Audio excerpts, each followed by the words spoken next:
Hello बच्चों, आज हम लोग पढ़ेंगे अतिथि तुम कब जाओगे पाठ के प्रश्नोत्तर। कक्षा 9 पाठ 4। इसके लेखक है शरद जोशी। पाठ हम पढ़ चुके हैं समरी। अब इसके प्रश्नोत्तर देखते हैं जो आपकी पाठ्य पुस्तक में है। तो शुरू में कुछ 1 नंबर के प्रश्न हैं जो कि मौखिक के रूप में दिए हुए हैं। पहला प्रश्न देखिए, अतिथि कितने दिनों से लेखक के घर पर रह रहा था? अभी आपको दिन लिखने हैं। तो अतिथि 4 दिनों से लेखक के घर पर रह रहा था और 5वें दिन की कहानी है ये। कैलेंडर की तारीखें किस तरह फड़फड़ा रही हैं? अभी कैलेंडर की तारीखें जो है वो पलट रही, फड़फड़ाना मतलब पलट रही हैं, एक के बाद एक के बाद एक पलट रही हैं। कैलेंडर की तारीखें अपनी सीमा में नम्रता से फड़फड़ा रही हैं, अपनी सीमा में रह करके। पहले तो बड़ी पोलाइटली कैलेंडर की तारीखें जो है वो बदल रही थी, मानो वो भी अतिथि को बता रही हो कि तुम यहाँ आए हुए हो, 2-3 दिन बीत चुके हैं, अब तुम यहाँ हो और 2-3 दिन बीत गए, अब निकलो, अब जाओ। पति पत्नी ने मेहमान का स्वागत कैसे किया? पति पत्नी ने मेहमान का स्वागत प्रसन्नतापूर्वक किया। पति ने स्नेह से भीगी मुस्कान से उसको गले लगाया और पत्नी ने भी सादर नमस्ते करी। प्रश्न 4, दोपहर के भोजन में कौन सी गरिमा प्रदान की गई? गरिमा मतलब कोई भव्य आयोजन किया गया, उसको लंच की गरिमा प्रदान की गई है ना। भोजन करना तो ठीक है, हम लोग नॉर्मल जो भोजन करते हैं। लंच मतलब प्रॉपर बनाया गया, एक नहीं 2-2 सब्जियाँ बनाई गई, कुछ मीठा भी बनाया गया। तीसरे दिन सुबह अतिथि ने क्या कहा? तीसरे दिन उसने कहा कि वो अपने कपड़े धोबी को देना चाहता है। तो ये डर गए, ये समझ गए कि अभी जाने वाला नहीं है। धोबी लेगा तो 3-4-5 दिन कपड़े लेगा, तो उन्होंने कहा चलो लॉन्ड्री में दे देते हैं। तो उन्होंने धोबी की बात करी। सत्कार की ऊष्मा समाप्त होने पर क्या हुआ? सत्कार की ऊष्मा मतलब जो सत्कार की, जो अतिथि की जो सेवा की जो गर्मी थी वो धीरे धीरे समाप्त हो गई, ठंडी हो गई। फिर क्या हुआ? उसके समाप्त होने पर लेखक उच्च मध्यम वर्गीय डिनर से खिचड़ी पर आ गया। कहा तो लंच और डिनर बनाया जा रहा था, फिर वो धीरे धीरे खिचड़ी पर आ गया क्योंकि उनकी सीमा खत्म हो चुकी थी। यदि इसके बाद भी ये अतिथि नहीं गया तो उन्होंने सोचा था कि उसे उपवास तक जाना पड़ेगा। वो कहते कि भाई आज खाना नहीं बन रहा है। फिर उसके बाद लिखित प्रश्न है जो कि 25 से 30 2 से 3 पंक्तियों में उसका उत्तर देना है। लेखक अतिथि को कैसी विदाई देना चाहता था? लेखक अपने अतिथि को भावभीनी विदाई देना चाहिए। वो चाहता था कि जल्दी से खाए पिए 2-3 दिन रहे और चला जाए। तो हम भावभीनी मतलब जाते समय कहेंगे अरे आप जा रहे हैं, बहुत ख़राब लग रहा है, फिर आइएगा, ऐसा हम कह पाएंगे। वह चाहता था कि अतिथि को छोड़ने के लिए रेलवे स्टेशन तक जाए और उसे बार बार रुकने का आग्रह करे, किंतु वह ना रुके। होता है ना, कोई आता तो हम कहते नहीं अरे और 1 दिन और रुक जाते। अंदर से हम चाहते नहीं भाई जाइए, बहुत हो गया, लेकिन फिर भी एक बार मनोहार करते हैं उससे। और अतिथि कहते नहीं बस बहुत हो गया, अब हम जाएंगे, हमें बहुत काम है। पर ऐसा कुछ नहीं हुआ उनके साथ। प्रश्न 2, पाठ में आए निम्नलिखित कथनों की व्याख्या कीजिए। पाठ में कुछ बातें आई हैं, उनको आपको व्याख्या करनी है। व्याख्या करने से पहले पहली पंक्ति में आप जरूर लिखेंगे पाठ कौन सा है, पाठ का नाम और लेखक का नाम। अंदर ही अंदर कहीं मेरा बटुआ काँप गया। इसका अर्थ क्या है? बटुआ काँप गया मतलब पर्स जो था वो भी इनका हिल के रह गया। बिना सूचना दिए अतिथि को आया देख लेखक परेशान हो गया। वह सोचने लगा कि अतिथि की आवभगत में उसे अतिरिक्त खर्च न करना पड़ेगा जो उसकी जेब भारी पड़ने वाला है। हर आदमी जो मध्यम वर्गीय आदमी है उसकी अपनी महीने की एक प्लानिंग होती है, एक योजना होती है। पर अचानक कोई खर्चा आ जाए तो आदमी डर जाता है कि अरे अब और खर्चा आ गया, अब हम कैसे करेंगे। तो इनका अंदर अंदर इनका पर्स भी काँप गया। दूसरा, अतिथि सदैव देवता नहीं होता, वह मानव के थोड़े अंशों में राक्षस भी होता है। मतलब जैसा कि कहा गया है कि अतिथि देवो भव, तो हर समय वो देवता नहीं होता, कभी कभी वो राक्षस का रूप ले लेता है। कैसे? अतिथि देवता होता है पर अपना देवत्व बनाए रख कर करे। अगर वो अपना देवत्व बनाए रहे मतलब 2 दिन रुके, तीसरे दिन चला जाए, तब तो वो देवता। यदि अतिथि अगले दिन वापस नहीं जाता और मेजबान के लिए पीड़ा का कारण बनने लग जाता है, मतलब दर्द देने लग जाए, तो मनुष्य ना रह करके वह राक्षस नजर आने लगता है। फिर तो वो भगवान तो छोड़ो, मनुष्य भी नहीं नजर आते, फिर तो वो राक्षस रहता है, खाई जा रहा है, रुका हुआ है, जा नहीं रहा है अपने घर। देवता कभी किसी के दुख का कारण नहीं बनते। अगर वो देवता है तो किसी को दुख नहीं देना चाहिए। आओ खुशी खुशी अपना आदर सत्कार पाओ और जाओ। तीसरा, लोग दूसरे के होम की स्वीटनेस को काटने ना दौड़ें। होम क्या कहा था? Home sweet home. लेकिन होम स्वीट तब तक रहेगा जब तक आप आए, 1 दिन रुके, 1 या 2 खाना खाया और फिर चले गए, तो हमारी स्वीटनेस बरकरार रहेगी, हमारा होम स्वीट होम आपको लगेगा। लेकिन आप ज़्यादा रुक गए तो हमारे होम की स्वीटनेस खत्म हो जाएगी। हम फिर धीरे धीरे खाने से, लंच और डिनर से खिचड़ी पे आ जाएंगे। हो सकता है खिचड़ी भी खत्म, हम उपवास कराते हैं आपको। जब अतिथि जाकर समय से न लौटते तो मेजबान के परिवार में अशांति बढ़ने लगती है और परिवार का चैन खो जाता है, पारिवारिक समरसता कम हो जाती है। जो परिवार में प्यार मोहब्बत अतिथि को मिल रहा था वो सब खत्म हो जाता है और अतिथि का ठहरना बुरा लगने लगता है। मेरी सहनशीलता की वह अंतिम सुबह होगी। क्या अर्थ है इसका? इस वाक्य का क्या आशय है?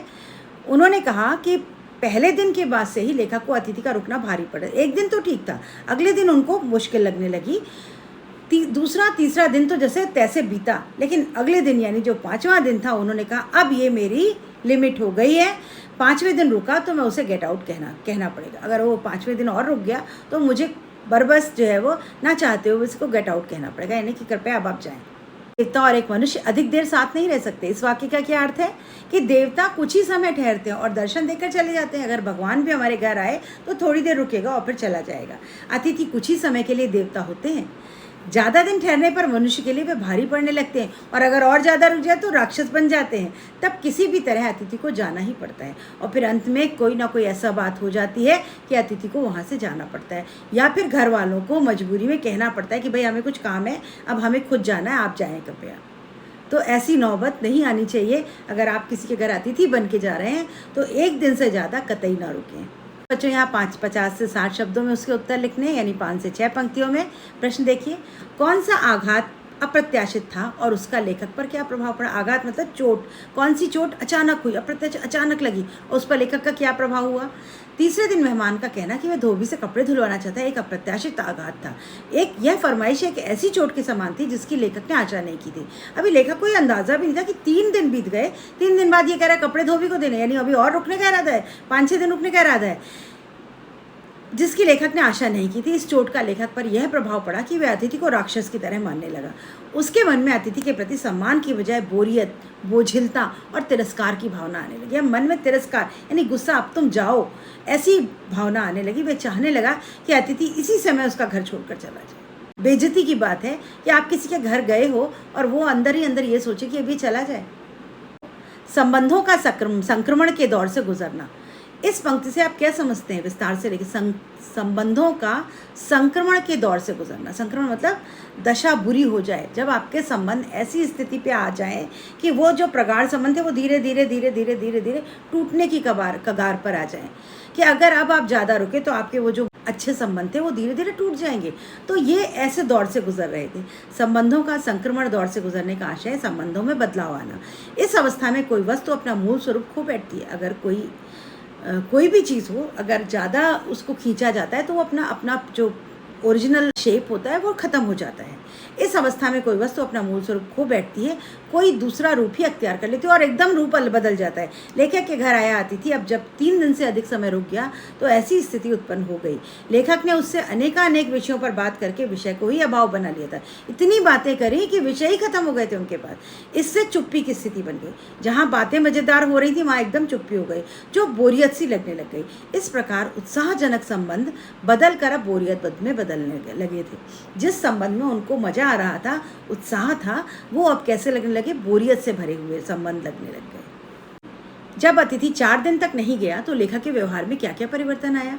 जब अतिथि 4 दिन के घर से नहीं टला तो लेखक के व्यवहार में निम्नलिखित परिवर्तन आया। अब यहाँ आप पॉइंट बना के उसके परिवर्तन लिखेंगे। उसने अतिथि के साथ मुस्कुराकर बात करना छोड़ दिया, मुस्कान फीकी हो गई, बातचीत बंद हो गई, शानदार भोजन की जगह खिचड़ी बनना शुरू हो गई। वह अतिथि को गेट आउट तक कहने के लिए तैयार हो गया। उसके मन में प्रेमपूर्ण भावना की जगह गालियाँ आने लग गई थी। मतलब कहाँ जो प्रेम था वो अब खत्म हो गया, गालियाँ उसके मन से आने लग गई थी।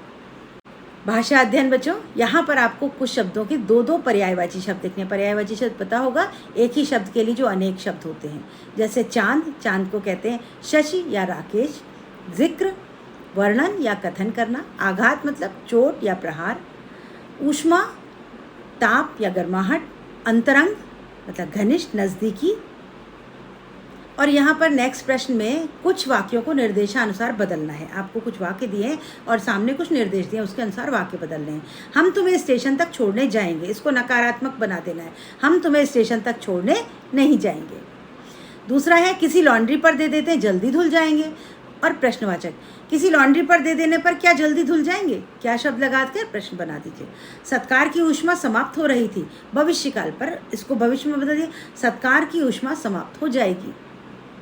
के कपड़े देने हैं, स्थान सूचक प्रश्नवाची, स्थान सूचक और प्रश्नवाची। इनके कपड़े कहाँ देने हैं, मतलब स्थान लगाना है और उसमें भी प्रश्न होना चाहिए। तो इनके कपड़े कहाँ देने हैं, प्रश्न बन गया और स्थान लग गया। कब तक टिकेंगे ये प्रश्न है, इसको नकारात्मक है। कब तक नहीं टिकेंगे ये, कि कब तक नहीं टिकेंगे ये, इसको आप प्रश्न बना दीजिए। तो बच्चों ये है वाक्य परिवर्तन। प्रश्न 3, पाठ में आए इन वाक्यों में चुकना क्रिया के विभिन्न प्रयोगों को ध्यान में देखिए और वाक्य संरचना को समझिए। अभी यहाँ आपको केवल समझना है कि चुकना क्रिया लगा करके हम किस तरह से वाक्य बनाते हैं। तुम अपने भारी कमल चरण कमलों की छाप मेरे जमीन पर अंकित कर चुके।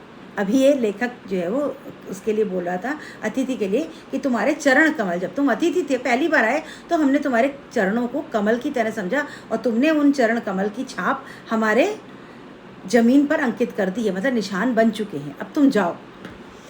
तुम मेरी काफ़ी मिट्टी खोद चुके मतलब मिट्टी खोद चुके मतलब तुम हमारे जो धीरज है, हमारा जो मेरी धीरज खत्म हो चुका। आदर सत्कार के जिस उच्च बिंदु पर हम तुम्हें ले जा चुके थे, आदर सत्कार मतलब हमने तुम्हारा इतना ज़्यादा आदर सत्कार किया, एकदम हाईएस्ट लेवल तक हम पहुंच गए, लेकिन अब धड़ाम से खिचड़ी पर आ गए। चौथा प्रश्न, चौथा शब्द, शब्दों का लेन देन मिट गया और चर्चा के विषय चुक गए। शब्दों के विषय जो थे वो शब्दों का लेन देन यानी बातचीत जो थी वो बंद हो चुकी थी और चर्चा का विषय भी अब समाप्त हो चुका था। चुक गया मतलब खत्म हो चुका था। शरीर से सलवटे पड़ी चादर बदली जा चुकी और तुम यही हो, मतलब जब कोई आता है तो एक चादर नई बिछाई जाती है, फिर सोचते हैं भाई ये चला जाएगा तब चादर बदल लेंगे, वापस अच्छी साधारण बिछा लेंगे, कोई आता है तो हम अच्छी चादर बिछाते हैं, लेकिन चादर बदलने का भी समय आ गया पर मेहमान वहीं का वहीं था, तो बदली जा चुकी और तुम यहीं खड़े हो, अभी यहीं हो। तो ये चुके शब्द का चुकना क्रिया के विभिन्न प्रयोग हैं। ऐसे ही कुछ वाक्य हैं बच्चों जिसमें तुम के प्रयोग हैं आपको तरह तरह के। लॉन्ड्री पर दिए कपड़े धुलकर आ गए और तुम यहीं हो। तुम किसके लिए आया? मेहमान के लिए। तुम्हें देखकर फूट पड़ने वाली मुस्कुराहट धीरे धीरे फीकी पड़कर अब लुप्त हो गई थी। तुम्हारे भारी भरकम शरीर से सलवटे पड़ी चादर बदली जा चुकी है। कल से मैं उपन्यास पढ़ रहा हूँ और तुम फिल्मी पत्रिका के पन्ने उलट रहे हो। मतलब बातें खत्म हो गई, वो उपन्यास पढ़ने लगे और फिल्मी पत्रिका पलट रहे थे।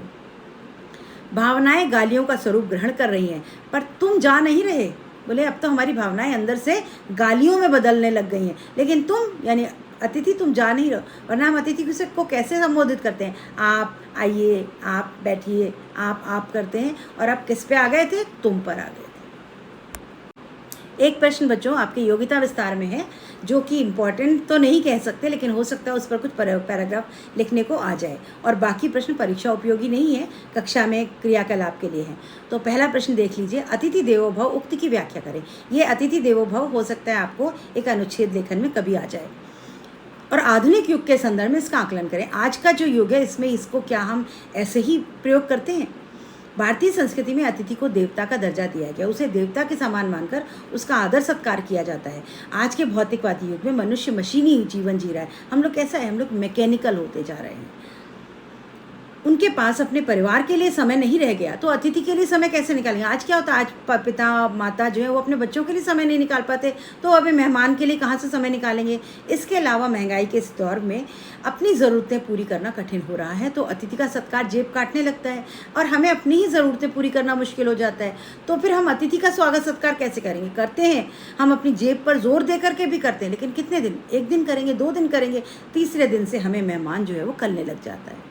ऐसे में मनुष्य को अतिथि से दूर ही रहना चाहिए। ऐसा जब समय चल रहा हो तो मनुष्य को अतिथि से दूर रहना चाहिए। किसी का भी आना किसी को आजकल पसंद नहीं आता, और ये बात हमें सबको समझनी चाहिए कि जैसे हमें पसंद नहीं आता ऐसे ही हमारा जाना भी किसी को पसंद नहीं आता। तो जाइए ज़रूर, मिलिए, 1 समय 2 समय बस। तो बच्चों बहुत अच्छा पाठ है और आज के परिपेश में ये बातें बिल्कुल सच हैं। ऐसे ही भावनाएं सबकी बदलने लग जाती हैं। तो यहाँ पर ये पाठ समाप्त होता है। उम्मीद है इसमें कुछ खास कठिन तो था नहीं, आप इसके प्रश्न उत्तर बहुत आसानी से अपनी भाषा में लिख सकेंगे। मिलते हैं अगले पाठ के साथ अगले वीडियो में। Good bye.